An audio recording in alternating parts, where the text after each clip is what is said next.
오늘 본 강연을 해주실 김영익 서강대학교 경제대학원 교수님을 소개해드리겠습니다. 김영익 교수님은 대신증권, 하나대투증권, 하나금융경영연구소 소장직을 거치셨습니다.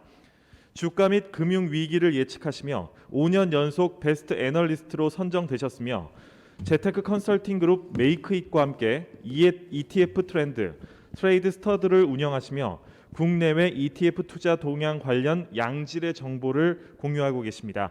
오늘은 2021년 글로벌 경제 전망과 기업 및 개인의 대응이라는 주제로 강연을 해주시겠습니다. 그럼 김영익 교수님을 앞으로 모시겠습니다. 네, 앞에 계시네요. 큰 박수 부탁드리겠습니다.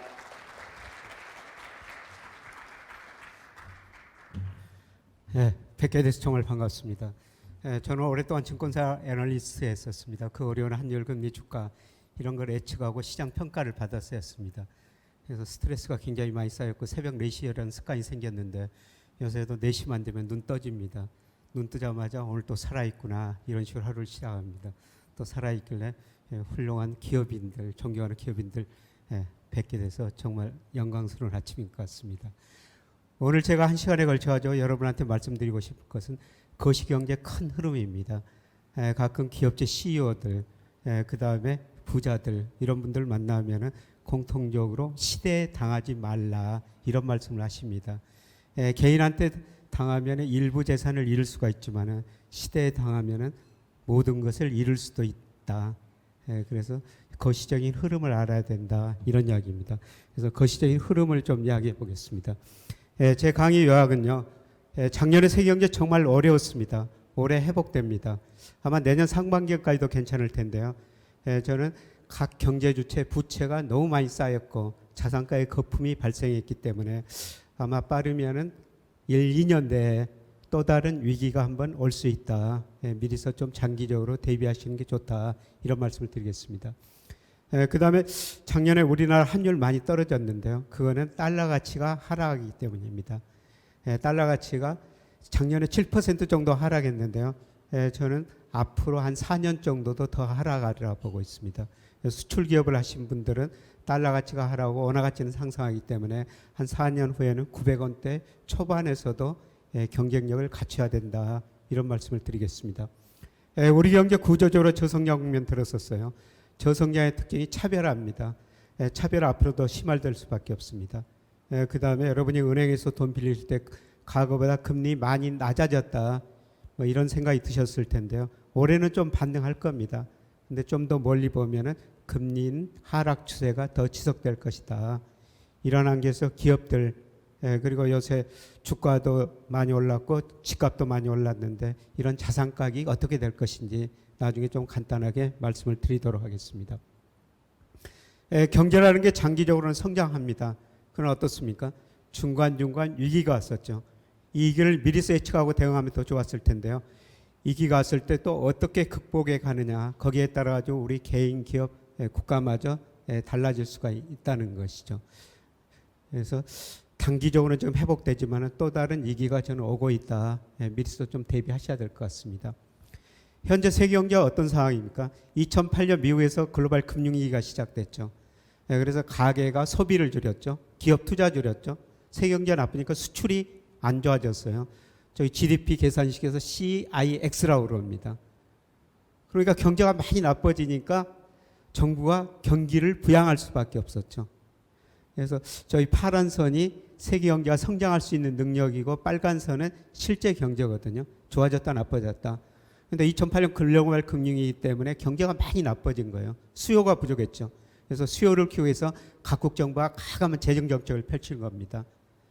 그 다음에 각국의 중앙은행은 금리 0%까지 내리고 양적완을 통해 가지고 엄청난 돈을 풀었어요. 그러다 보니까 소비, 투자, 정부 지출이 증가하면서 2019년까지 세계 경제가 많이 회복된 겁니다. 근데 이 과정에서 무슨 문제가 발생했냐면 정부가 돈을 쓰다 보니까 정부가 부실해졌고요. 그 다음에 금리가 낮다 보니까 가계 기업이 부실해졌습니다. 그래서 작년에 코로나가 아니어도 어려운 시기가 올 수가 있었어요. 근데 코로나가 왔죠. 또 소비, 투자, 수출이 줄어드니까 경제가 굉장히 나빠진 거예요. 그러니까 또 어떻습니까? 정부가 또 돈을 썼죠. 중앙은행 돈 더 풀었죠. 소비, 투자를 부양한 겁니다. 그래서 그 결과는 어떻습니까? 정부가 또 부실해졌고 기업이 더 부실해졌고 가계가 부실해졌습니다. 부채에서 성장한 겁니다. 그런데 어떻든 이런 정책 효과 때문에 작년 하반기부터 경제는 회복되고 있습니다. 그래서 IMF가 세계 경제를 전망하는데요. 작년에 세계 경제가 마이너스 3.5%, 1930년대 대공황 이후 가장 나쁜 성적을 기록한 거예요. 그런데 올해는 어떻습니까? 5% 넘게 V자형 회복을 그리고 있습니다. 그러니까 기저효과라고 그러죠. 작년이 워낙 나빴기 때문에 올해는 성장률 높게 나타날 수밖에 없습니다. 그리고 내년까지도 과거 평균보다 높은 성장을 할 것이다. 이렇게 전망하고 있습니다. 그런데 문제는 이 과정에서 부채가 너무 많이 늘어났다는 거죠. 저 세계 부채, 그 다음에 선진국 이머징 마켓 부채 그려놨는데요. 사상 최고치 기록하고 있지 않습니까? 2008년에 위기 겪으면서 한 단계 올라왔고, 저게 작년 2분기, 아직 3분기 데이터는 안 나왔는데 2분기 데이터 보니까 또 부채가 급증했지 않습니까? 한마디로 부채에서 성장했다는 겁니다. 국가별로는 좀 달라요. 우선 선진국은 누가 부실해졌습니까? 정부가 부실해졌어요. 선진국 정부 부채가 GDP 대비 127%까지 늘어났죠. 그 다음에 이머징 마켓, 신흥시장은 누가 부실해졌습니까? 기업이 부실해진 거예요. 인도, 특히 중국 같은 나라. 우리나라는 누가 부실해졌습니까? 가계가 부실해졌습니다. 가계 부채가 오늘 또 여러분 신문에 많이 보셨죠? GDP 대비 100%에 근접하고 있습니다. 여러분 우리 97년 IMF 경제위기 겪었죠? 그 원인이 뭐였었습니까? 기업들의 가행 투자였었습니다. 기업 부채가 GDP 대비 108% 정도까지 갔었어요. 그래서 기업이 부실해지고 은행까지 부실해지면서 IMF 경제위기 맞았지 않습니까? 그런데 우리가 뼈아픈 구조조정을 했습니다마는 IMF 경제위기 그래도 단기간에 극복해냈습니다. 무엇 때문이었습니까? 가계가 상대적으로 건실했습니다.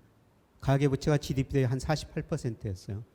특히 정부가 굉장히 건실했어요. 그때 정부 부채가 GDP 대비 6.8%이 정도밖에 안 됐었거든요. 그래서 공적 자금 168조 투입해가지고 우리가 위기를 극복할 수가 있었죠. 그런데 지금 어떻습니까? 지금 기업 부채가 IMF 경제위기 전 수준 넘어서고 있습니다.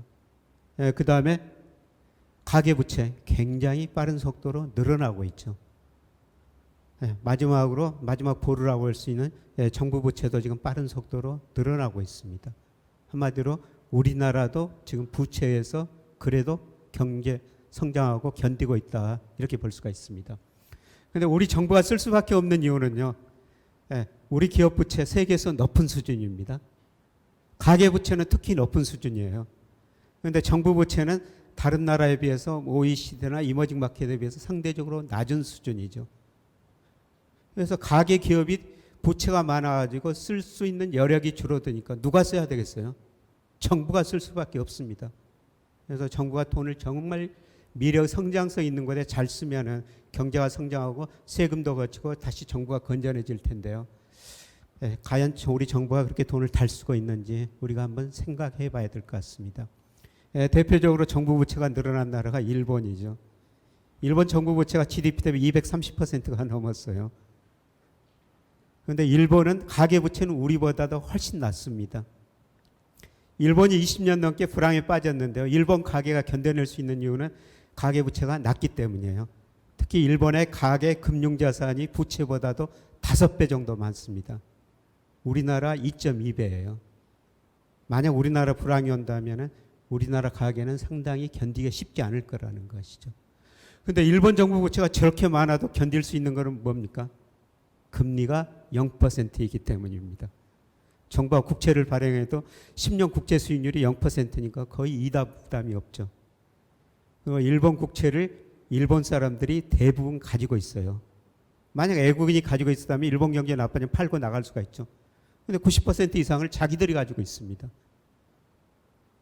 예를 들어서 어떤 부모님이 그 정부 부채를 가지고 있는데 그걸 후손한테 물려주면 되거든요. 자기들이 가지고 있으니까 문제가 없고 이자가 낮기 때문에 문제가 없는 것입니다. 아마 우리도 저런 식으로 갈 거예요. 정부가 계속 쓸 수밖에 없습니다.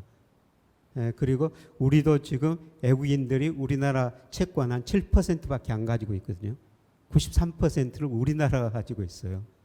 그래서 정부 부채가 늘어나더라도 당장 위기는 안 올 겁니다. 왜냐하면 지금 명목 경제 성장률 금리가 낮고 우리 가게들이 우리 국민들이 정부가 발행하는 국채를 가지고 있기 때문입니다. 그래서 어떻든 정부가 쓸 수밖에 없는 상황인데요. 정말 미래 생산성이 높은 곳에 써야 되는데 단지 소비하는 데 쓰다 보면은 별 효과가 없을 거라는 겁니다. 문제는 다음 위기가 오고 있습니다. 저는 뭐 내년 상반기까지는 경제가 좀 회복될지 몰라도 내년 하반기 2022년에는 특히 굉장히 어려운 국면이 한번 오리라고 보고 있어요. 왜냐하면 아까 말씀드렸죠. 각 경제 주체 부채가 너무 많죠. 그런데 다음 위기가 왔을 때 쓸만한 무기가 없다는 겁니다. 무기가 뭐죠? 재정정책, 통화정책이에요. 정부가 부실해져가지고 정부가 돈을 쓸 여지가 별로 없다는 겁니다.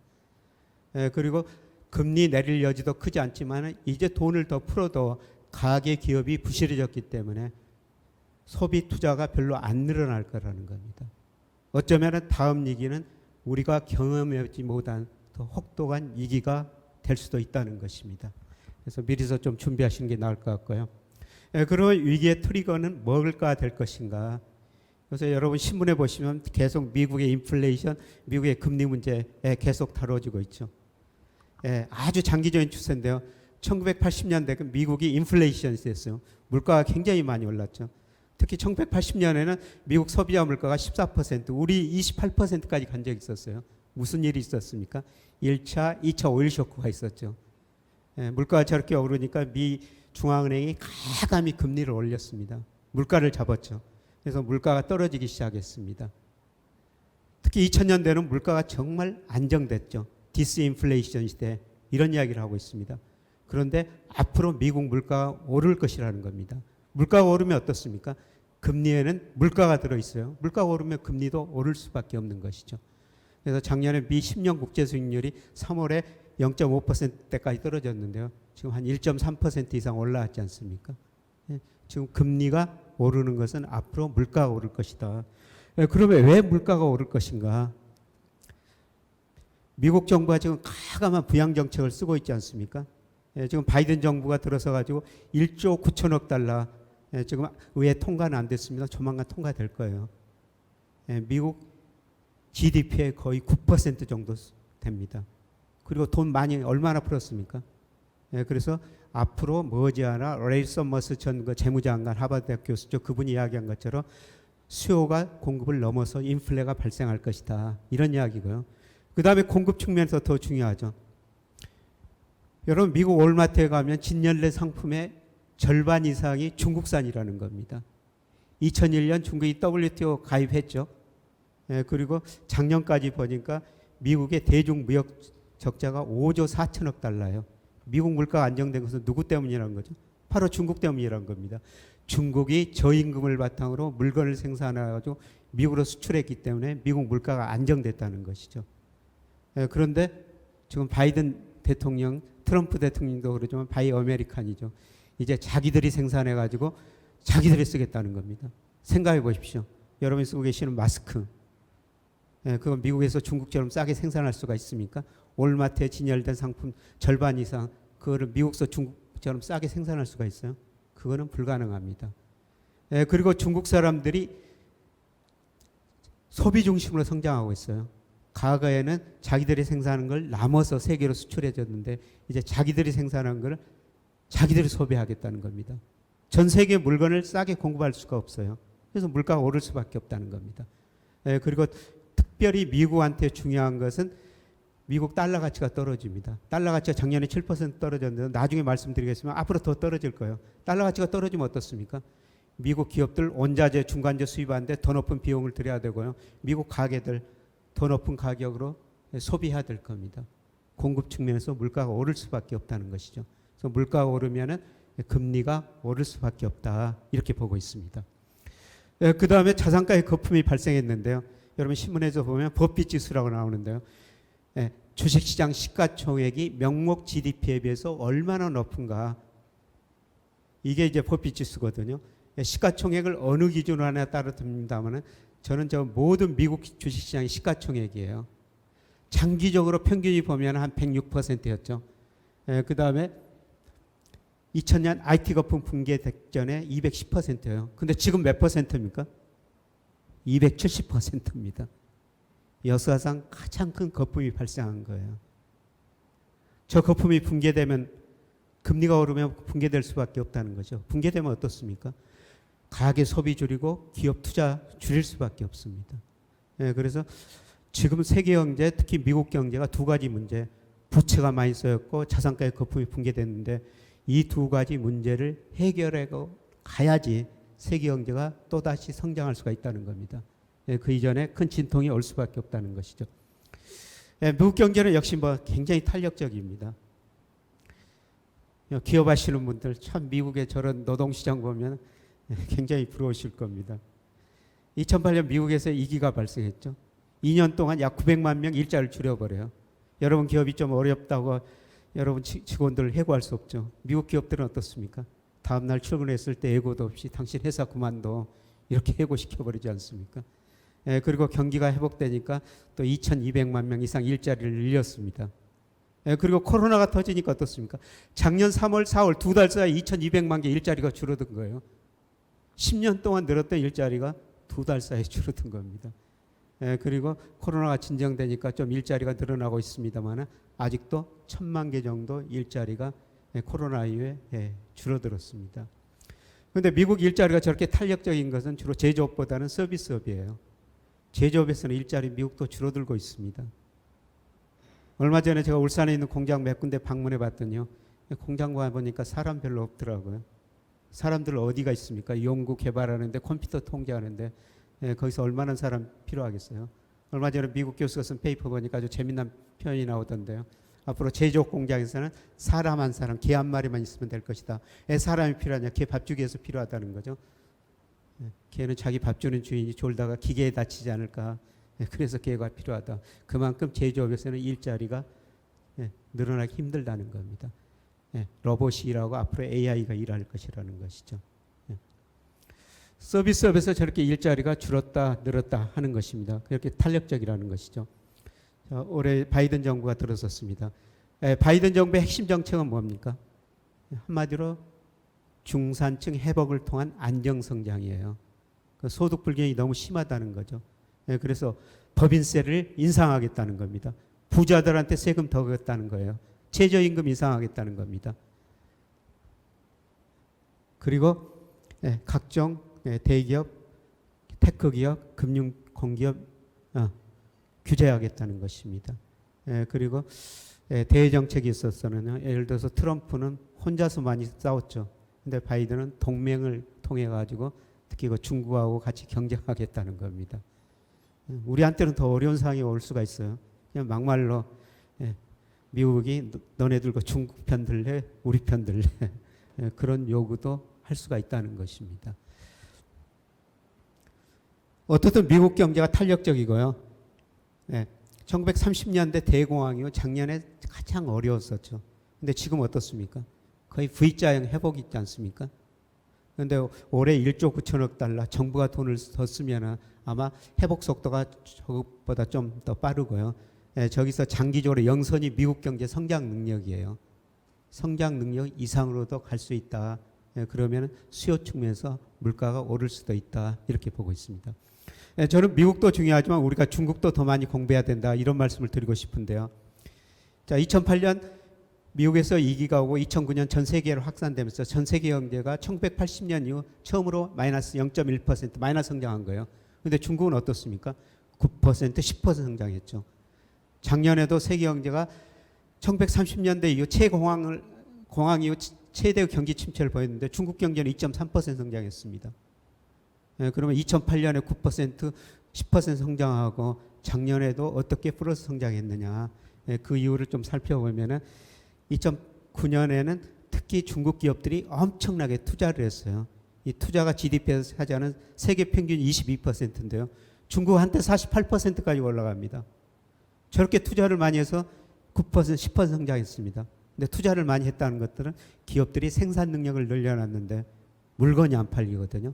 그래서 기업이 불실해지고 돈을 빌리는 은행까지 부실해진 거죠. 그래서 중국 정부가 안 되겠다. 투자보다는 소비 중심으로 성장해야 되겠다. 정책방을 바꾼 거예요.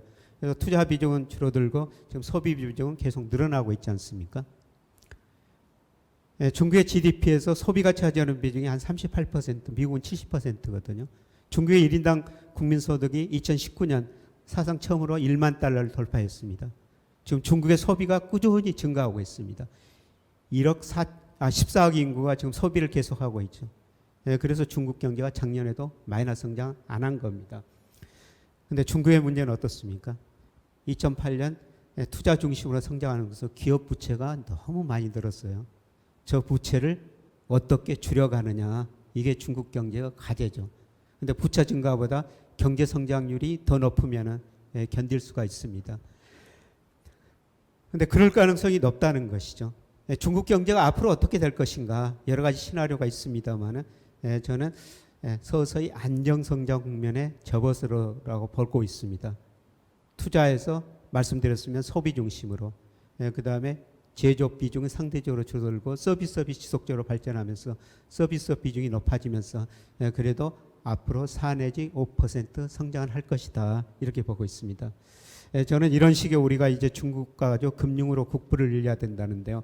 사실 우리가 중국도 지금 뭐해서 돈 벌었습니까? 우리 기업들이 열심히 일해가지고 중국에서 수출해가지고 돈을 벌었거든요. 2000년 이후로 우리나라 무역수지 흑자 85%가 중국서 오는 겁니다. 근데 저는 앞으로 중국 사람들이 물건을 우리보다도 비싼 물건을 더 싸게 생산하기 때문에 갈수록 중국에서 수출해서 돈 벌기는 힘들다. 우리가 이제 중국에서는 금융으로 국부를 늘려야 된다, 이런 말씀을 드리고 싶은데요. 어디 나라는 크고 작은 사이클이 있어요. 우리 80년대 후반 3조 왕이 있었죠. 전 세계적으로 저유가, 저금리, 저달러, 엔 강세로 우리 수출 중심으로 86년, 88년에 연평균 12% 성장했지 않습니까? 그때 미래가 낙관적으로 보니까 우리 기업들이 정말 많은 투자를 했어요. 근데 90년대 돌아가지고 어떻습니까? 수요가 부족하니까 가행 투자한 기업이 부실해졌고 은행이 부실해졌죠. 여러분 97년 외환위기가 뭡니까? 한마디로 부실한 기업, 은행을 처리하는 과정이었죠. IMF 처방에 따라 정말 뼈아픈 구조적으로 했습니다. 30대 재벌 중 11개가 해체됐죠. 은행 14개가 없어졌어요. 경험하셨을 겁니다. 자산가격이 얼마나 많이 떨어졌습니까? 코스피가 277까지 떨어졌죠. 그게 지금 3천이 넘었고요. 삼성전자 주가가 33만 원 안팎까지 떨어졌죠. 지금 그때 가격으로 하면 400만 원이 넘습니다. 우리 원달러 환율 거의 2천 원까지 갔었죠. 이때 외국인들 우리나라에서 얼마나 많은 돈 벌어갔어요. 한국의 돈가치 떨어졌지, 자산가격 떨어졌지. 그래서 대표적으로 론스타가 외환은행 사가지고 약 4조 9천억 벌어갔다는 거 아닙니까? 저는 중국이 지금 그 후반에 있다고 생각하고 있어요. 중국은 스스로 구조조정하기 때문에 구조조정 속도는 우리보다 느립니다. 우리는 IMF 때문에 빨리 구조조정한 거예요. 중국은 2008년 이후로 계속 구조조정하고 있습니다. 이제 중국 경제 성장률이 과거에 9 내지 10%는 거의 불가능하고요. 앞으로 4 내지 5% 성장, 안정성장 국면에 들어설 겁니다. 이런 안정성장 국면에 들어서면서 금융시장 상대적으로 더 빨리 발전하거든요. 이 시기에 우리가 금융으로 국부를 늘려야 된다, 이렇게 보고 있습니다. 여러분, 미중 무역전쟁의 본질은 뭐라고 보세요?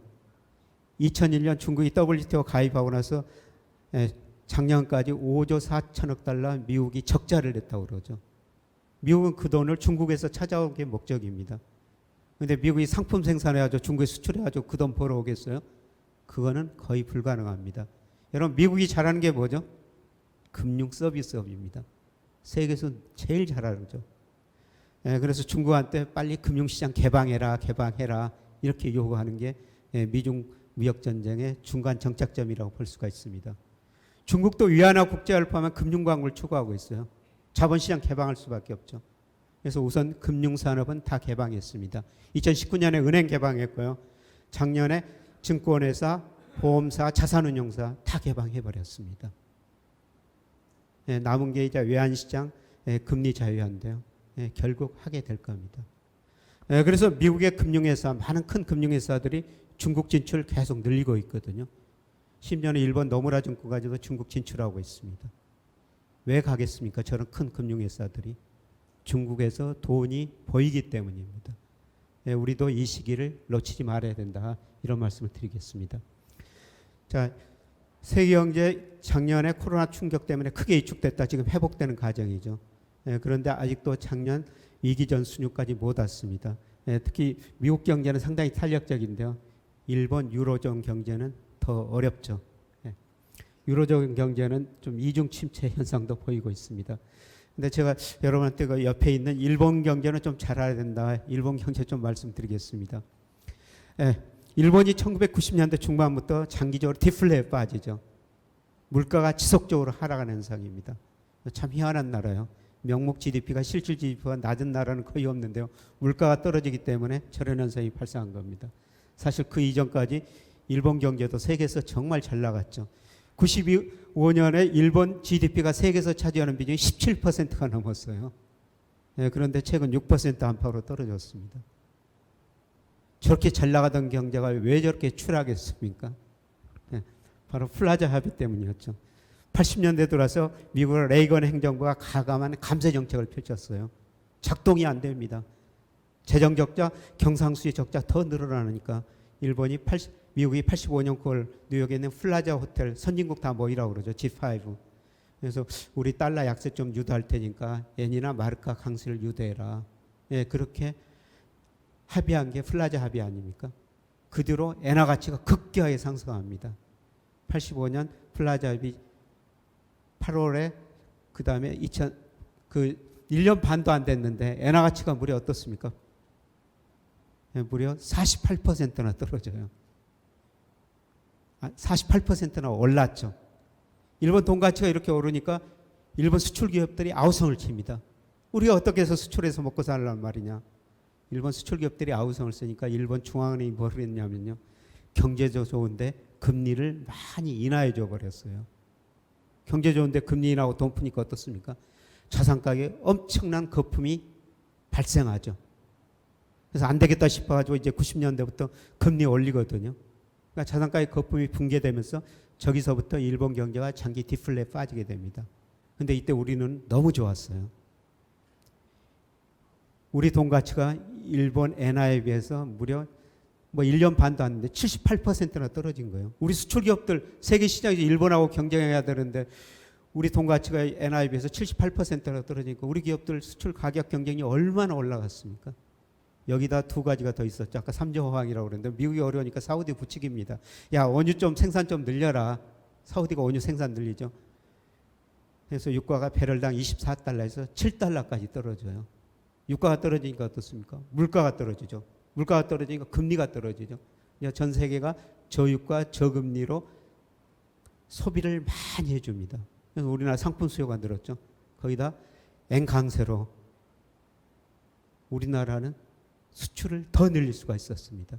그래서 86년, 88년 우리가 연평균 12% 단군 이래 최대 호황을 누렸지 않습니까? 그게 누가 만들어줬다고요?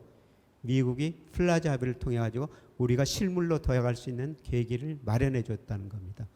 그런데 지금 미중 무역 전쟁의 중간 정착점은 중국의 자본시장 개방이라고 제가 말씀을 드렸는데요. 미국이 중국 자본시장 개방을 통해서 지금 미국 금융회사 많이 들어가고 있습니다만 우리한테도 금융으로 중국에서 국부를 늘릴 수 있는 좋은 기회를 마련해 주고 있다. 그런 의미에서 미중 무역 전쟁을 보시는 게 좋을 것 같습니다. 최근에 유가가 많이 오르고 있습니다. 그런데 유가 보면은 우리나라 주가하고 거의 방향이 비슷해요. 왜 그렇겠습니까? 우리가 수출 의존도가 굉장히 높은 나라죠. 세계 경제 좋으면 우리 수출 잘 되고 우리 기업들 이익 늘어나죠. 주가도 오릅니다. 그다음 세계 경제가 좋으면 원유 수요가 늘어가지고 또 유가가 오르죠. 그래서 우리 주가하고 원유하고는 거의 같은 방향으로 움직이고 있습니다. 우리 주가가 한 1개월 정도 선행해요. 그래서 우리 주가가 많이 오르면은 유가도 오른다. 여러분이 이런 식으로 생각하시면 된다는 것입니다. 근데 유가가 과연 얼마나 오를 것인가? 골드만삭스 같은 데는 100달러 간다고 그러는데요. 저는 거기까지 가기는 좀 힘들다고 보고 있습니다. 이번 코로나가 우리한테 여러 가지 지금 변화를 초래하고 있습니다만 그 중에 하나가 트랜스포트 사회에서 텔리포트 사회로 가고 있다. 트랜스포트 사회라는 것은 뭡니까? 가게 무슨 일을 우리가 하기 위해서는 비행기 타고 버스, 기차 타고 자동차 타고 몸이 갔어야 했지 않습니까? 지금은 어떻습니까? 웬만한 일들은 그냥 사이버로 해결하지 않습니까? 그래서 운송량이 줄어들어가지고 사실 운송 분야에서 세계 원유의 70% 이상을 사용하거든요. 그게 과거보다 상대적으로 줄어들 거라는 겁니다. 그래서 유가가 100달러까지는 가지 않을 거예요. 저는 우리가 많이 수입하는 두바이 기준으로 뭐 최근 그 $60 근처에 가고 있습니다만은 여기서 크게 벗어나지는 않을 거라고 생각하고 있습니다. 그다음에 세계 경제 각국의 경제 성장을 제가 수치로 한번 블룸버그 컨센서스를 적어놓은 거예요. 뭐 참고하시라고 뭐 각국 경제가 구체적으로 몇 % 성장하는지 참고하시라고 적어놓은 겁니다. 근데 공통적으로는 뭡니까? 작년에 세계 경제가 전부 정말 어려웠었는데 올해는 굉장히 빠른 속도로 회복이다. 내년까지도 괜찮다. 그렇게 블룸버그 컨센서스인데요. 그런데 내년 하반기 이후 부채 문제, 자산가의 거품 문제 터지면서 한 번 더 어려워질 것이라는 걸 미리서 좀 대비하시는 게 좋을 것 같습니다. 그 다음에 신흥시장도 마찬가지입니다. 작년에 어려웠는데 올해 회복된다는 거죠. 여러분들 특히 관심을 가져야 될 게 저는 아시아 시장이라고 보고 있는데요. 인도, 베트남 같은. 제가 경제를 40년 가까이 공부하면서 깨달은 것은 경제의 모든 비밀은 인구에 있구나. 사람들이 젊어야 소비 투자 많이 하죠. 제가 58년 개띠입니다만은 뭐 여기 선배님들 계십니다만은 좀 나이가 들면 조금씩 줄이고 살 수밖에 없거든요. 근데 아시아 쪽에서 제일 인구 구조가 좋은 나라가 인도와 베트남이라는 겁니다. 우선은 베트남이 빨리 성장하고 있어요. 제가 2015년에 베트남 호치민시 강의 한번 해달라고 갔는데 우리 기업들이 호치민시만 2,000개 이상 진출해 있더라고요. 왜 그렇게 기업들이 많이 가 있겠어요? 돈이 보이기 때문입니다. 호치민시 가보시면 길거리에 오토바이 굉장히 많지 않습니까? 제가 그 오토바이를 보면서 저들 소득이 $3,000에 근접하면은 이 오토바이가 일부 자동차로 변화하고 사회 간접 투자 많이 하고 소비도 많이 늘어나겠구나 그런 생각했는데 지금 $3,000에 근접해 가고 있거든요. 얼마 전에 베트남 호치민시 베트남에서 성공한 기업인 강의를 한번 들었어요. 이분이 오래전에 베트남에서 백화점 사업하다 완전히 실패했다요. 소득 수준이 거기에 미치지 못했다는 거죠. 그래서 뭐 해서 돈 벌까 고민하다가 인삼주를 팔았다는 겁니다. 우리 가정에 가면 큰 술병에다가 뭐 소주 가득 담고 인삼 뿌리 그런 인삼주가 있지 않습니까? 그게 원가가 한 4 내지 5만 원이었대요. 한국에서 굉장히 인기 있는 술이고 건강에 좋은 술이다 그렇게 광고를 했더니 그게 팔리더라는 겁니다. 그걸 팔아가지고 베트남 주요 도시한테 더 마켓이라는 고급 슈퍼마켓을 만들어가지고 한국 음식, 한국 상품을 지금 팔고 있더래요. 10년 동안 베트남 사람 입맛을 바꿔놨더니 앞으로 100년 동안은 먹고 살 수 있겠더라. 그리고 강의 마지막 분에 이런 농담을 합니다. 지금 서울 아파트 쭉 줄 서놓으면 9억 좀 넘거든요. 그걸 팔고 베트남 가서 주요 도시 한 아파트 3개, 4개 정도 살 수가 있다는 겁니다. 하나는 자기가 살고 나머지 월세를 내주면 300만 원, 500만 원 동안 월세 수입이 된대요. 그 돈 가지고 베트남에서 여유 있게 살 수가 있다는 거죠. 더욱 중요한 것은 3년, 5년 지나면 그 아파트 가격이 2배가 돼 있을 것이다. 이런 농담을 하는데 제가 이런 말씀을 드리는 것은 베트남 성장 가능성이 그만큼 높다. 그래서 이런 어려운 시기에 저는 이머징 마켓에 투자해야 된다. 이런 말씀을 드리고 싶습니다. 자, 여러분 한일 전쟁이라는 표현 신문에서 많이 보셨죠? 한일 전쟁이라는 게 뭐죠? 각국 정부가 가감한 재정 정책, 통화 정책 썼는데요. 경제가 그래도 안 좋거든요. 그래서 수출을 늘려야 돼요. 수출을 늘려면 어때야 되겠습니까? 돈 풀어가지고 자기네 통화 가치를 떨어진 게 한일 전쟁의 본질입니다. 이번 한일 전쟁은 2008년에 미국이 먼저 했어요. 미국이 한 해 동안 돈 2배 찍어냈죠.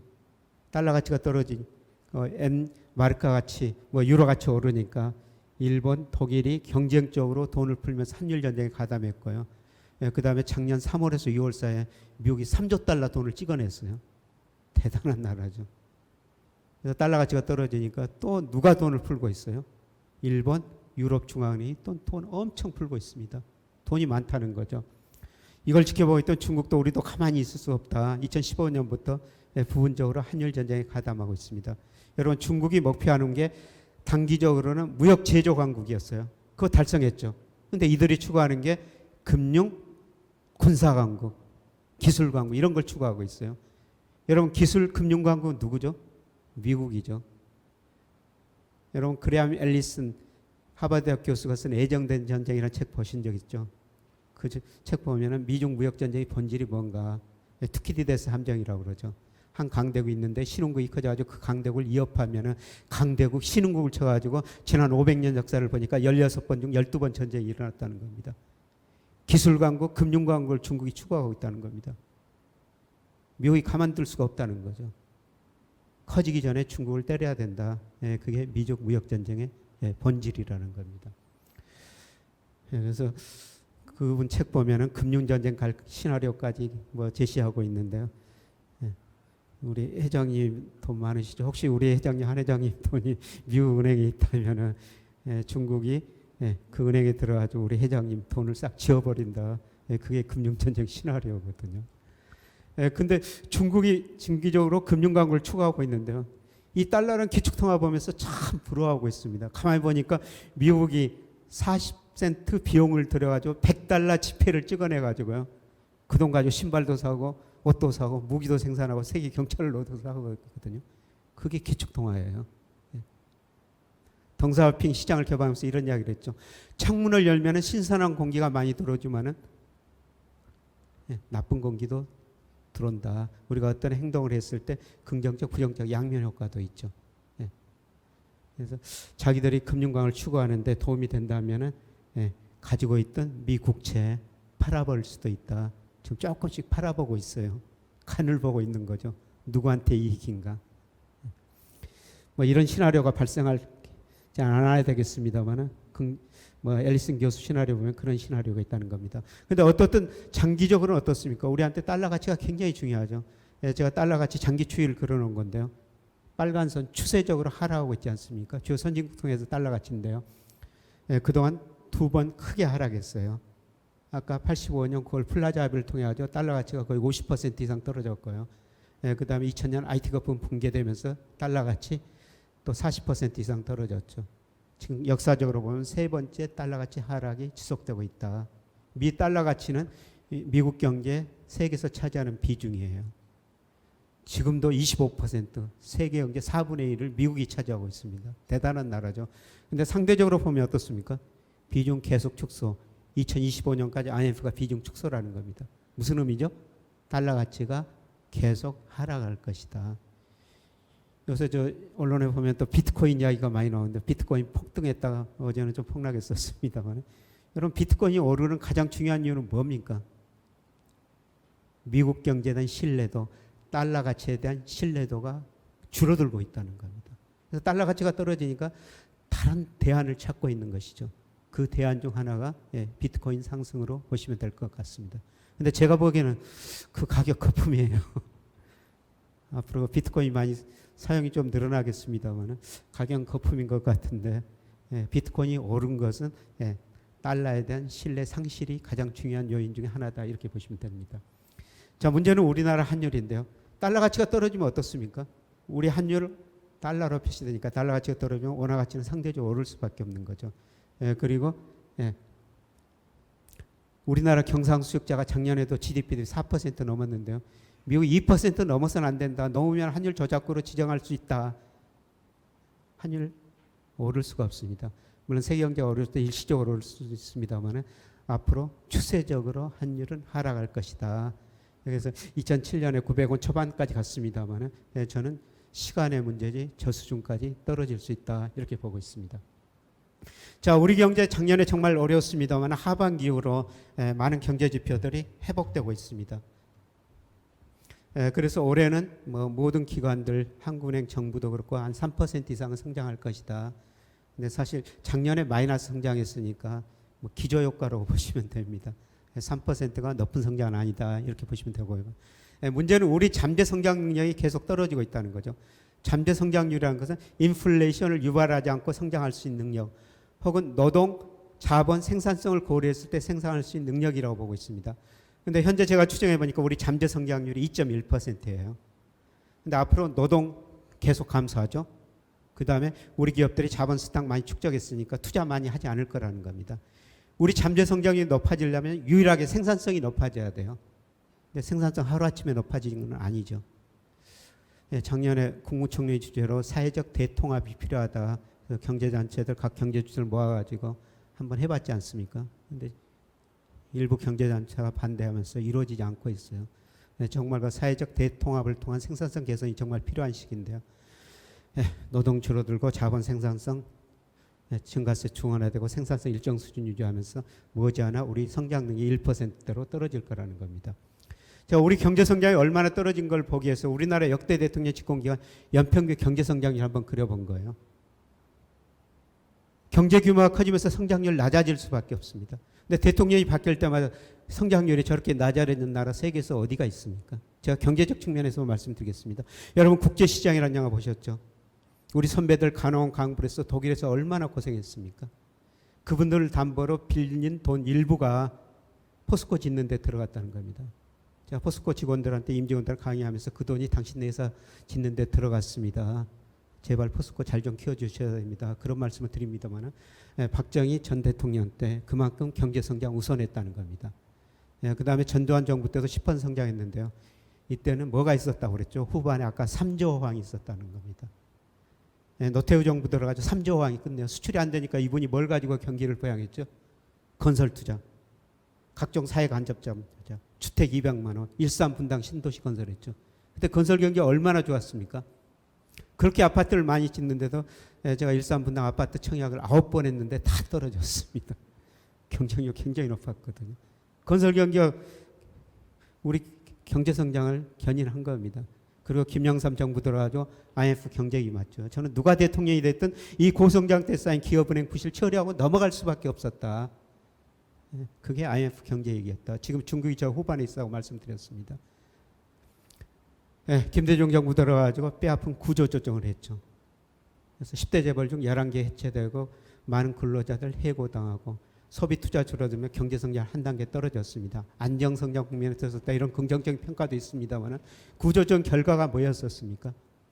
차별화였었죠. 소득 불균형 심화. 그래서 노무현 전 대통령이 그런 문제를 해소하기 위해서 다양한 정책을 펼쳤었습니다만 어떻습니까? 소득 불균형, 뭐 지방 발전 뭐 별로 된 건 없거든요. 갈수록 더 악화되고 있죠.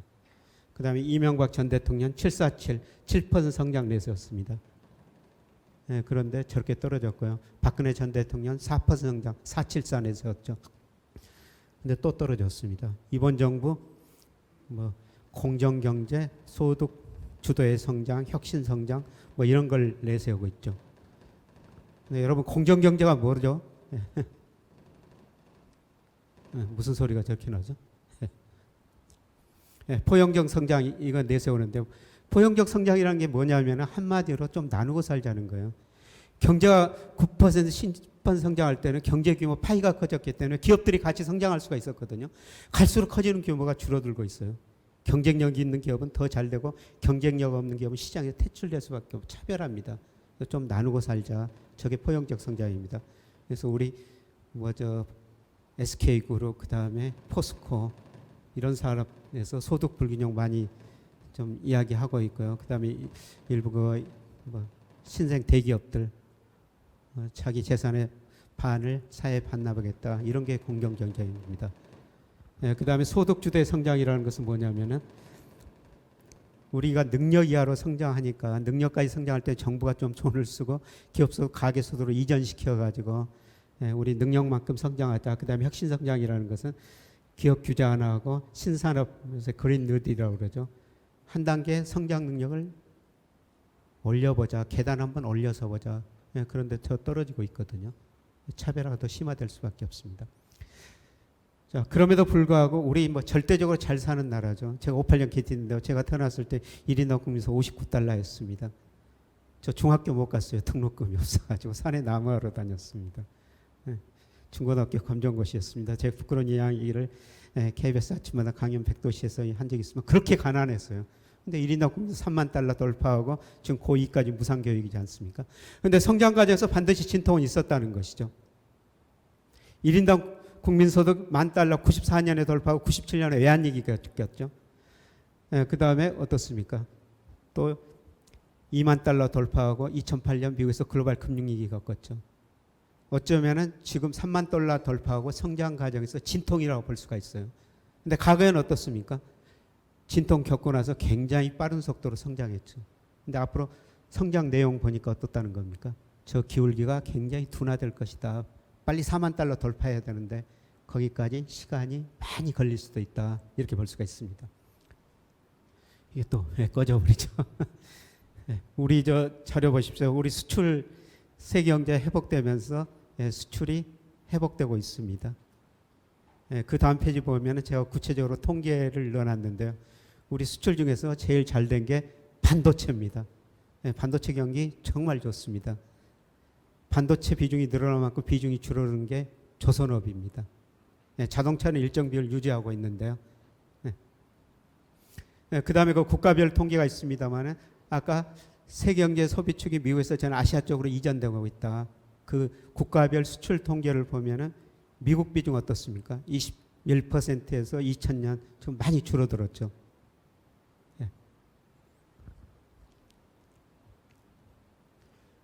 예, 반도체 잘 되고 있다는 거 보여드릴까요? 미국 비중 많이 줄어들었지 않습니까? 대신 늘어나는 게 어디입니까? 중국 비중이에요. 세계 소비축이 미국에서 아시아 쪽으로 이전되고 있다. 그 다음 유럽 비중 줄어들었죠. 대신 늘어나는 데가 어디입니까? 아세안이에요. 아세안 수출 비중이 뭐 11%에서 17%가 넘었거든요. 우리나라 수출 보면 세계 경제 흐름을 알 수가 있는 것입니다. 우리나라 수출 보더라도 미국 등 선진국 경제 별로 안 좋고 중국 등 아시아 경제가 좋구나. 세계 성장축이 미국에서 아시아 쪽으로 이전되고 있다. 우리 수출 보면 알 수가 있어요.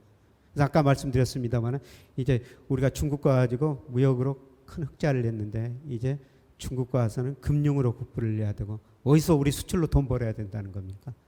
아세안 시장. 아까 베트남 이야기했습니다만 베트남, 인도네시아 이런 아시안 시장 가가지고 우리가 돈을 벌어야 된다는 거죠. 이게 RCEP이라고 그랬죠. 세계 가장 큰 자유무역국 출범했지 않습니까? 아세안 11개국, 한중, 일, 그 다음에 호주, 뉴질랜드까지. 이게 우리나라의 수출 시장이라는 겁니다. 자, 여러분이 금리 뭐 최근에 많이 떨어졌다 이런 느낌이 드실 텐데요. 좀 많이 떨어졌지 않습니까? 근데 올해는 좀 반등할 거예요. 근데 멀리 보면 더 떨어질 가능성이 높다. 금리를 결정하는 게 미래의 경제성장, 미래의 물가인데요. 경제성장을 계속 떨어진다고 말씀드렸죠. 우리 물가, 미국 물가는 굉장히 불안하지만 우리 물가는 그래도 상대적으로 체감 물가와 다르게 안정적이에요. 작년에 우리나라 소비자 물가 0.5% 상승한 데 그쳤거든요. 그래서 금리를 결정하는 경제성장이 떨어지니까 금리가 안정될 수밖에 없고요. 두 번째로 우리나라가 돈이 남아도는 경제입니다. 97년 외환위기 전에 우리 기업들이 투자를 많이 해가지고 투자하는 게 돈의 수요죠. 저축보다 많았어요. 공급보다 많았죠. 그런데 97년 외환위기 어떻습니까? 저축이 투자보다 굉장히 많습니다. 돈이 남아도는 경제예요. 가끔 은행 지점장들이 저한테 이런 농담을 해요. IMF 경제 이전은 목에다 힘줬다는 거죠. 돈이 부족해가지고 기업들이 은행들한테 와가지고 돈 좀 빌려 사정했다는 거죠. 지금은 어떻다는 겁니까? 은행 지점장들이 오히려 기업 찾아다니면서 우리 은행 돈 좀 써주세요. 이렇게 사정하고 다닌다는 겁니다. 돈이 남아돌고 있어요. 물론 차별화는 됐습니다. 우리 기업들이 가지고 있는 현금성 자산이 작년 9월 말에 현재 737조 원이나 됩니다. 물론 그중에 삼성전자가 한 130조 가지고 있고요. 차별화는 너무 심화됐습니다. 전체적으로 돈이 남아돈다는 거죠. 그 다음에 가장 중요한 변화인데요. 가계는 자금 잉여 주체라고 그래요. 금융에서 저축한 돈이 빌려 쓴다고 많죠. 기업은 자금 부족 주체입니다. 그런데 일본 기업들이 98년부터 자금 잉여 주체로 전환이 돼요. 기업들이 금융에서 돈을 빌려 써야 되는데 빌려 쓴 동안 저축한 돈이 더 많다는 거죠. 그럼 은행 돈을 어디다 써야 되겠어요? 은행이 돈이 들어오면 어떻습니까? 대출 아니면 유가증권 운용의 문제죠. 가계도 저축, 기업도 저축하니까 유가증권 투자할 수밖에 없죠. 위험하다고 주식은 은행이 안 사요. 뭐만 삽니까? 채권만 저렇게 많이 삽니다. 일본 정부가 국채를 저렇게 많이 발행해도 금리 안 오르는 것은 일본 은행들이 기업들이 돈을 안 갖다 쓰니까 그 돈으로 저렇게 채권 산 거예요. 그래서 일본 금리가 0%까지 떨어지죠. 금리가 0%까지 떨어지니까 누가 망해요? 보험회사들이 망합니다. 보험회사들이 최저금리 몇 퍼센트 주겠다 보험 상품을 팔았는데요. 금리가 그 밑으로 떨어지거든요. 그래서 13개 생명보험회사가 4개로 통폐합되는 과정이 전개됩니다. 자, 우리 기업들 아직도 자금 부족 추세인데 추세는 일본식으로 가고 있습니다. 요새 은행 CEO들 만나면 고민 많습니다. 과거처럼 대출 수요가 상대적으로 전국 규제였으면 줄어든다는 거죠. 그래서 KB금융그룹에서 여기 오신 분 계십니다만 KB 윤 회장께서 얼마 전에 이런 말씀을 하시더라고요. 은행의 경쟁력 과거에 대출에 있었는데 지금은 유가증권 운용에 있다. 자기 은행 자기 자본으로 유가증권을 얼마나 잘 운영해 주느냐. 특히 고객 금융자산을 얼마나 잘 운영해 주느냐. 여기에 은행의 경쟁력이 있다는 겁니다. 우리나라 은행도 채권 살 수밖에 없어요. 지금 오른쪽 그래프에 있으면 채권 계속 가, 왼쪽 그래프에 있으면 사고 있지 않습니까? 예, 그래서 금리를 결정하는 경제 성장을 떨어지고 저축이 투자보다 많아요. 돈이 남아들고, 예, 그 다음에 은행이 채권 사면서 금리는 더 떨어질 수밖에 없다는 것입니다. 그래서 올해 일시적 반등이다 이렇게 생각하시면, 예, 됩니다. 여러분이 그 보험사 보험 가입할 때도 이 보험회사가 살아남을 회사인지 꼭 한번 생각해 보셔야 됩니다. 자, 구조적으로 우리가 저성장 저금리 시대에 접어들었습니다. 이런 시대에 저는 일하면서 근로소득 얻는 게 정말 중요하다고 생각하는데요. 예, 제 이야기예요. 예, 저는 기업하시는 분들 정말 존경합니다. 월급날 되면은 정말 좀 고민 많이 하지 않습니까? 저도 잠깐 해봤는데 기업하시는 분들 정말, 예, 존경합니다. 예, 팔았어요. 어려워가지고. 예, 판 돈 조금 있었는데요. 모 생명보험회사 부사장이 제 가까운 지인이었는데 즉시연금 하나 가입하라는 겁니다. 그래서 2013년 3월에 가입했어요. 2억 원을 가입했더니 즉시연금 가입하면 매달 얼마씩 주지 않습니까? 4월에 51만 원을 주더라고요. 근데 제가 지금 얼마 받습니까? 28만 원 받아요. 51만 원, 28만 원으로 줄어들었어요. 그 보험회사가 제 돈 가지고 주로 금융상품, 주식 아니면 채권을 운영하거든요. 근데 작년에 주가가 올랐지만 그동안 주가가 계속 정체였었어요. 그리고 금리 많이 떨어졌죠. 추세적으로 하락합니다. 앞으로 더 떨어질 거예요. 무슨 의미예요? 제가 어떤 일을 해가지고 한 달에 28만 원 벌면은 금융자산 2억 가지고 있는 거나 똑같은 현금 흐름이라는 거죠. 그래서 이런 저성장 저금리 있을 때는 일하면서 근로소득 얻는 게 정말 중요하다는 것입니다. 우리보다 먼저 일본이 저성장 저금리 시대 겪었죠. 얼마 전에 일본 금융그룹 회장 강의 들었는데 두 가지 이야기합니다. 불행한 일이지만 늙어 죽기 전까지 일해라. 음식 가리지 말고 아무거나 잘 먹어라. 건강히 일할 수 있지 않습니까? 얼마 전에 통계청 통계 보니까 우리 국민들이 마지막 13년은 병원에 왔다 갔다 하면서 병원에다 돈 주고 죽어가거든요. 건강관리 잘 하시라는 겁니다. 제가 58년 개띠라고 말씀드렸습니다만 제 또래 제 선배를 다 은퇴했죠. 그런데 은퇴한 선배들 이야기 들으니까 남자들한테 은퇴 후 두 가지는 있어야 된다. 나갈 사무실, 적당한 용돈. 꼭 그런 이야기를 합니다. 예, 맞죠? 그 이야기를 듣고 제 선배 꽤 유명한 변호사입니다만 자기는 이제 부인한테 돈 관리를 다 맡겼대요. 그날 저녁에 가서 우리 돈 얼마나 있어 여쭙다는 겁니다. 부인 대답이 뭐였겠어요? 왜 남의 돈을 물어봐 그러시더래요. 그 다음날 KBS 1TV를 들었더니 우연히 동물의 왕국 수사자 이야기를 하고 있더래요. 수사자가 수사자 역할을 할 때는 얼마나 멋있습니까? 그 역할이 끝나니까 굶어 죽더라는 겁니다. 얼마 전에 또 차 타고 가다 KBS 라디오를 들으니까 어떤 주부가 나와서 이런 말씀을 하십니다. 남편이 직장 다니면서 정말 고생 많이 하셨대요. 은퇴하면 정말 잘해드려야 되겠다. 마음을 굳건하게 드셨는데 3개월 지나니까 짜증이 나기 시작하더라는 겁니다. 왜 이 남자가 집에만 있지? 이 남편분이 양치질을 하면서 그 칫솔을 그 세면대에다 두드리는 습관이 있대요. 회사 다닐 때는 들어줄만 했다는 겁니다. 근데 집에만 있으면서 그들이 정말 듣기 힘들다. 이런 농담을 하시던데 나갈 사무실 적당한 용돈 필요하다는 겁니다. 올해 금리 약간 반등하는데요. 여러분 기업 측면에서 자금을 빌릴 때 아마 장기 자금 기간이 길수록 변동금리를 하시는 게 더 좋을 것 같습니다. 자, 코로나로 여러 가지 환경 변화가 있는데요. 국가 권력이 앞으로 더 강화될 것이다. 그 다음에 이번 코로나를 겪으면서 한번 생각해 보십시오. 과연 자유와 안정, 균형이 뭔 거지? 미국 가면 자유의 신상이 있지 않습니까? 자유의 신상이 상징하는 게 자유죠. 만리장성 중국, 안전입니다. 근데 자유를 강조하는 미국, 안전을 강조하는 중국, 누가 코로나에 더 잘 대처하고 있습니까? 오늘 신문에 보셨죠? 지금 미국 사람들 코로나 확진자가 2,800만 명이고 50만 명 이상이 죽었습니다. 미국에서 50만 명 이상이 죽었다는 의미가 뭡니까? 1차, 2차 세계대전, 베트남 전쟁을 겪었을 때 죽은 사람보다 이 코로나로 50만 명이 더 많이 죽었다는 겁니다.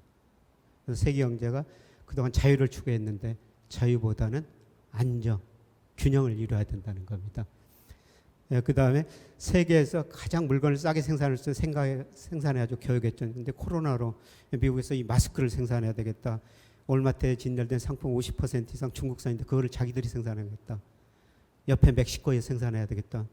그런데 그거를 중국처럼 싸게 생산할 수 있어요? 불가능한 일입니다. 그래서 공급 측면에서 물가가 오를 수밖에 없다. 그 다음에 아까 트랜스포트사에서 텔리포트사로 가고 있다. 탄소를 덜 쓴다는 것이죠. 그 다음에 ESG, 여기서 신문에 보면 계속 나오죠. 그래서 여러분 기업도 ESG 경영을 하셔야 됩니다. 그 다음에 일부 산업에서는 요새 반도체 초과 수요가 있다. 그럼에도 불구하고 대부분의 산업은 아직도 초과 공급이거든요. 이 초과 공급을 해소하기 위해서는 어때야 되겠어요? 수요가 늘어나든지 공급이 축소돼야 돼요. 근데 수요가 늘어나기 힘들다는 겁니다. 얼마 전에 맥킨지 보고서 보니까요. 제목이 부모 세대보다 가난한 자식 세대요. 역사적으로 보면 어떻습니까? 자식 세대가 부모 세대보다 잘 살았죠. 근데 맥킨지가 조사해 보니까 대부분 선진국에서 자식 세대가 부모 세대보다 더 못 살다는 겁니다. 조사한 기간에 그 나라 전체 GDP는 늘어났어요. 근데 상위 1%, 10%만 많이 가져가고 중간 소득, 실질 소득은 감소했더라는 겁니다. 소비할 능력이 없다는 거죠. 그래서 초과 공급을 해소하기 위해서는 어때야 되겠습니까? 기업 구조조정을 할 수밖에 없다는 거죠. 그래서 저는 산업의 심화라는 표현을 쓰는데요. 앞으로 산업은 존재하지만 그 산업 내에 존재하는 기업체 수는 갈수록 줄어들 수밖에 없다. 앞으로 구조조정 많이 될 겁니다. 작년 통계를 보니까요. 우리나라 중소기업 50% 이상의 이자 보상 비율이 1 미만입니다. 대기업 25%가 1 미만이에요. 무슨 의미죠? 기업들이 영업이익 내 가지고 이자도 못 갚는 기업이 그렇게 많다는 겁니다. 우리나라뿐만 아니라 전 세계적인 현상이에요. 기업 구조조정 앞으로 많이 남아 있습니다. 그래서 살아남는 기업은 더 잘 될 텐데요. 이런 기업들이 살아남아서 더 잘 될 것이다.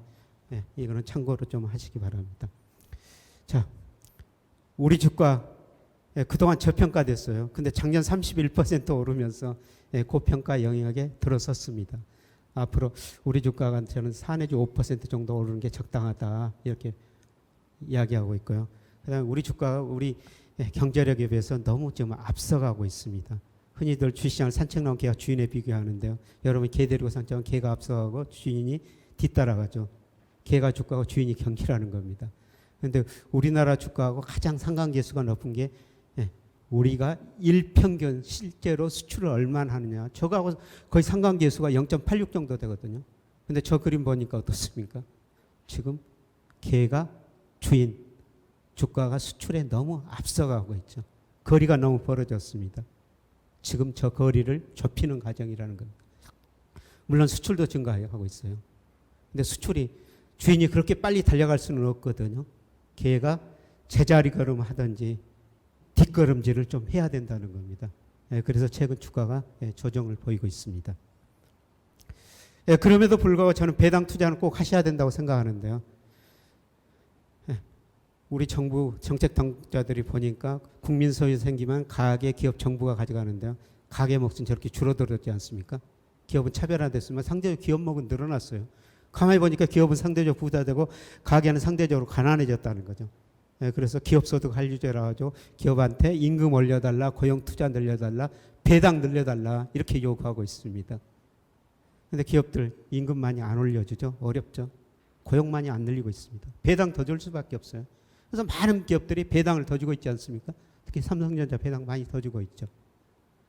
더욱 중요한 것은 은행 이자보다 배당 수익률이 더 높아져 버렸다는 겁니다. 그래서 다음 주에도 삼성전자 강의하면 삼성전자, 포스코, KT 이런 대기업 강의하면서 당신들 월급 받아가지고 그걸 은행에다 맡기지 마시고 그냥 월급 받을 때는 매월 당신 내에서 주식을 사가지고 배당 받으십시오. 배당 수익률이 훨씬 더 높아졌습니다. 그래서 우리가 배당 투자는 꼭 하셔야 된다는 겁니다. 자, 요새 집값도 뜨겁죠. 우선 일본 상황 한번 보겠습니다. 35세, 55세 인구가 일본에 90년 정점 쳤습니다. 저 사람들 어떤 사람이냐면은 대학 졸업과 직장 들어가지고 결혼하고 애 낳고 집을 늘려가는 시기였어요. 90년에 정점 치고 그 이전에 집값 폭등했죠. 그 이후로 폭락했어요. 근데 일본 사람들이 90년 이전까지는 집을 투자재라고 생각했습니다. 13에 올랐으니까요. 근데 집값이 폭락하면서 2년 후부터는 집은 투자재가 아니라 소비재다. 집은 단순하게 사는 데다. 이렇게 인식이 바뀐 겁니다. 전 그 김현미 국토장관이 이런 이야기를 했죠. 집은 사는 것이 아니라 사는 곳이다. 바로 저런 이야기를 한 거예요. 조금 앞서갔던 것 같습니다. 우리 저 아파트 가격이 2009년 3월부터 많이 올랐는데 정말 많이 올랐지 않습니까? 서울보다는 특히 대구, 부산 등 상승률을 보면 지방 도시가 훨씬 더 많이 올랐습니다. 최근 2년 동안 물론 서울에 오르고 있습니다만, 그런데 제가 사이클을 구해 보니까 거의 상승률은 거의 정점에 아 있고요. 저는 올 하반기 내년 가면서 집값이 떨어지리라고 보고 있습니다. 반드시 사이클이 있거든요. 제가 잘 나갈 때 저런 신문에서 저런 기사도 쓸었습니다만 2010년 무렵이었는데요. 제가 저 집에서 살면서 무슨 고민을 했냐면요. 그때는 아파트 가격도 많이 떨어지고 전세 가격도 많이 떨어졌거든요. 혹시라도 아파트 가격이 전세금 밑으로 떨어져 가지고 제가 전세를 받지 못할까 걱정하던 시기도 있었습니다. 그게 10년 전이었다는 거죠. 제가 저런 말씀을 드리는 것은 반드시 그 사이클이라는 게 있다는 것입니다. 그런데 조만간 저런 사이클이 도래할 것이다. 이렇게 보고 있습니다. 저는 이미 이거 축소사에 접어들었습니다. 저기서 나가지고 조그만 데로 옮기고요. 대신 강화도에다 전원주택 지어가지고 특히 저 4월에서 9월, 10월까지는 노예처럼 일하고 살고 있습니다. 다양한 기쁨이 있죠. 제가 6살, 7살 무렵이라고 생각되는데요. 저희 어머니가 감자싹 하나를 그 땅에다 심었을 때 나중에 그 땅 속에서 감자가 얼마나 많이 나옵니까? 신비로웠어요. 힘들지만 그런 신비를 경험하고 있습니다. 자, 우리 그 세계에서 이렇게 노령화 빨리 되는 나라가 어디가 있어요? 올해부터 65세 이상 인구가 20% 넘습니다. 정말 심각한 문제입니다. 이런 인구 구조를 생각하면 장기적으로 우리 집값도 저는 일본식으로 갈 것이다. 이렇게 지금 보고 있습니다. 그래서 물론 그 부동산이라는 건 뭡니까? 첫 번째, 두 번째, 세 번째 위치예요. 위치가 좋은 일부 지역은 계속 올라갈 수가 있을 겁니다. 그런데 대부분의 지역은 우리도 일본식으로 인구 고령화하게 갈 수밖에 없다. 이런 식으로 말씀을 드립니다. 마지막으로 자산 배분인데요. 여러분 자산 중에서 지금 주식 비중, 뭐 금융자산, 부동산 비중이 얼마나 됩니까? 우리 저 실물자산 비중이 평균 73%고요. 그 다음에 금융자산 23%, 전월세를 빼면 17%밖에 안 돼요. 너무 낮습니다. 저는 갈수록 부동산의 유동성이 떨어지는 자산이다. 그래서 부동산 비중 줄이고 금융자산 좀 늘려달라. 그리고 배당 수익률이 은행 이자보다 높아졌으니까 주식 비중 좀 높여달라. 그리고 해외 주식 투자 좀 해야 된다. 해외 주식 투자를 제일 많이 하는데 국민연금이죠. 지금 국내 주식 비중보다 훨씬 더 높거든요. 근데 국민연금이 해외 주식 투자도 돈 많이 벌었어요. 특히 2019년에는 31% 벌었습니다. 국민연금이 1년에 국년 가입자한테 줄 돈이 약 124조 뭐 이 정도 되는데요. 2019년에 해외 주식 투자에 본 돈이 그 이상이었거든요. 작년에도 꽤 많이 벌었습니다. 저는 이제 국민연금 가서 미국 시장에서 그렇게 돈을 많이 벌었는데요. 이제 미국보다는 중국 비중 좀 늘려주십시오. 이런 말씀을 드립니다. 참고로 이거는 저 우리 가계 평균 개념이니까요. 저런 식으로 자산 배분을 하고 있거든요. 여러분 어떤 식으로 배분하고 있는지 한번 생각해 보십시오. 근데 일본 사람들은 은행 금리가 0%인데도 54%를 은행에다 맡기고 있어요. 그거는 디플레이션, 물가가 떨어졌기 때문에 0% 받도록 실질금리는 플러스고요. 인구 고령화 때문에 그럽니다. 67세 일본 사람들이 상속받는다는 겁니다. 할아버지 할머니 상속받아가지고 그 돈 가지고 주식 채권 투자하겠어요? 그냥 은행에다 맡깁니다. 근데 미국 사람들은 어떻습니까? 완전히 거꾸로죠. 주식에다 50% 맡기고 있어요. 그래서 미국 주가는 많이 오를 수밖에 없습니다. 근데 역사를 보면은 미국 주가가 미국 주식 비중이 50% 넘으면은 반드시 미국 주가는 조정을 보였거든요. 미국 사람들이 자기 자산 중에서 주식 비중이 50% 넘는데 더 이상 주식을 사지 않는다는 겁니다. 그래서 저는 미국 주식보다는 중국 주식을 더 비중을 늘려야 된다. 이런 말씀을 드립니다.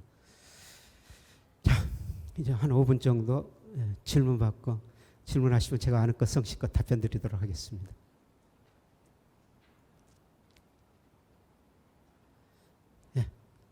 회장님.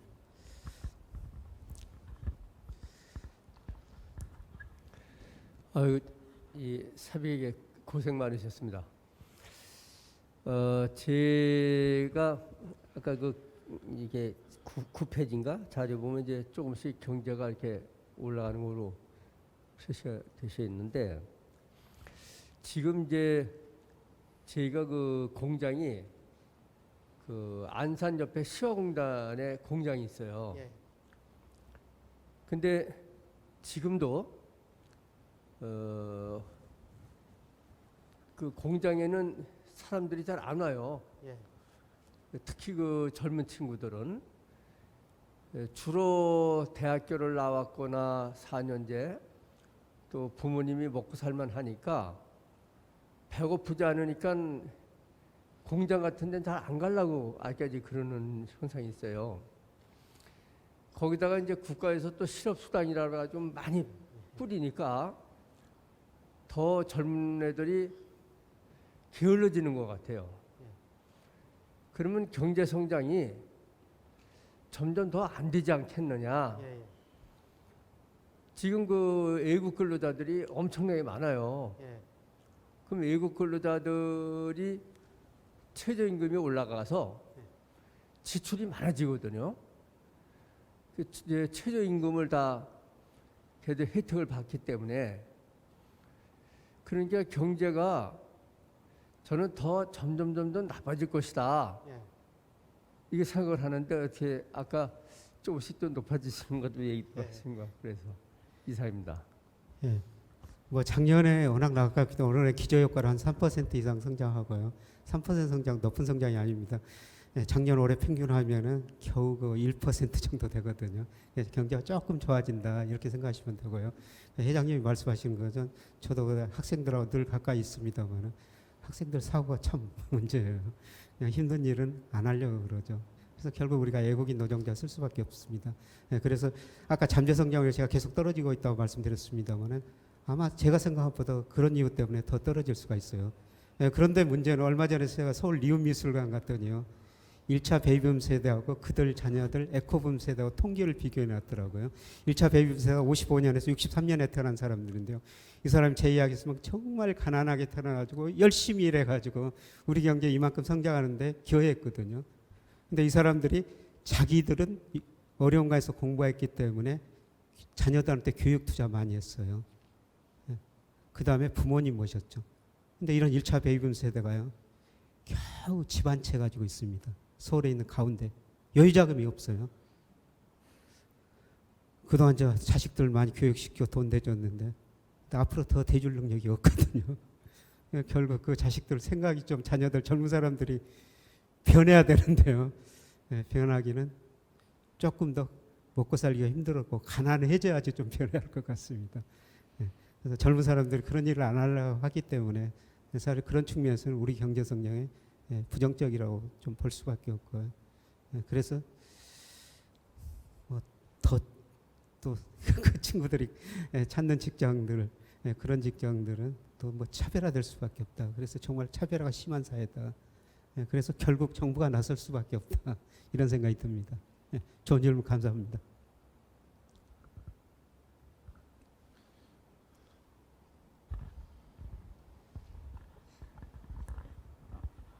예, 교수님께서 저기 이른 아침에 세계 경제, 국내 경제 매크로하게 잘 설명해 주셔가지고 전반적인 방향을 이해하는 데 굉장히 큰 도움이 돼서 감사드립니다.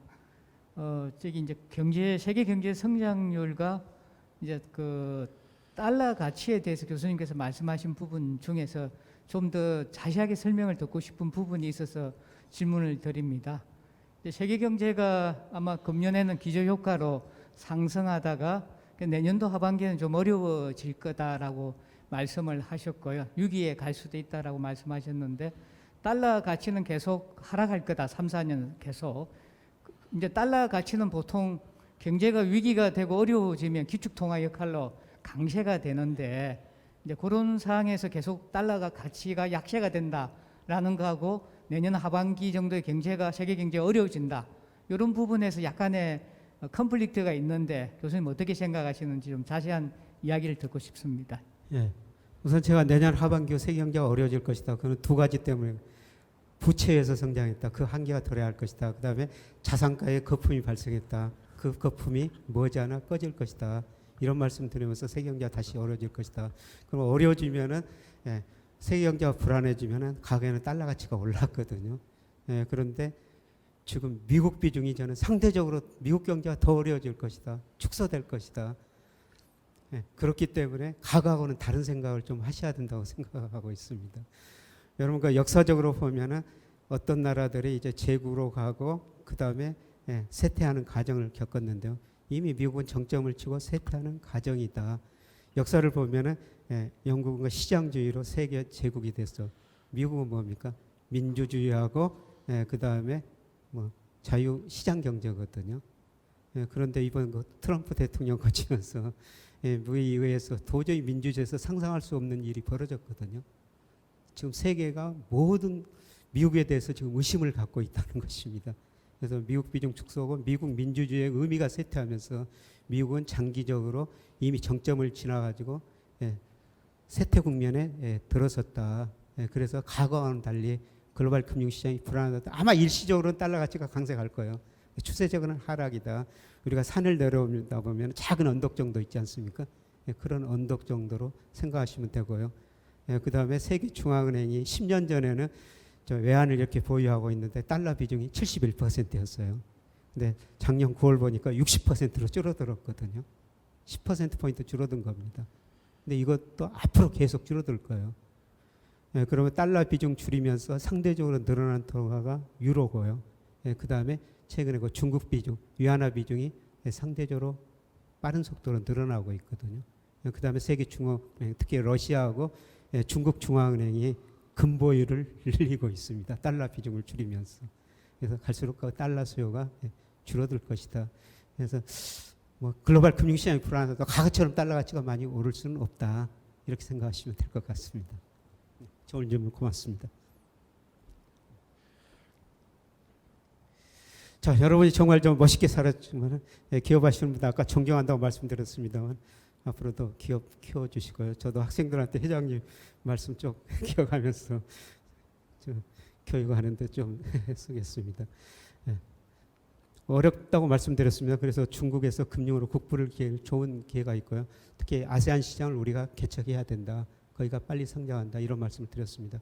근데 전 세계적으로 문제 자본주의 모습입니다만 차별화가 너무 심화되고 있거든요. 이 차별화가 너무 심화되고 소득 불균이 심화되면은 전쟁, 혁명, 전염병으로 해결됩니다. 이번 코로나가 저는 인류한테 상징하는 게 제발 소득 불균형 좀 해소해라. 그 다음에 에너지 좀 아끼고 살아라. 앞으로 인류가 그런 식으로 갈 것 같습니다. 소득 불균형 너무 심하죠. 저는 뭐 금융회사 근무해서 부자들도 보지만 가난한 사람도 많이 보면서 소득 차별화가 심화됐다. 그래서 저도 조금이라도 기회다 싶다. 그래서 저 책 사가지고 인쇄 전부 기부하고 있고요. 뭐 부끄러운 이야기입니다만 여러 군데 은행에다 조금씩 자동이체 시키고 있습니다. 좋은 데다 많이 쓰고 계시겠지만 더 기업 성공 더 키워주시고요. 더 좋은 데다 많이 쓰시기 바랍니다.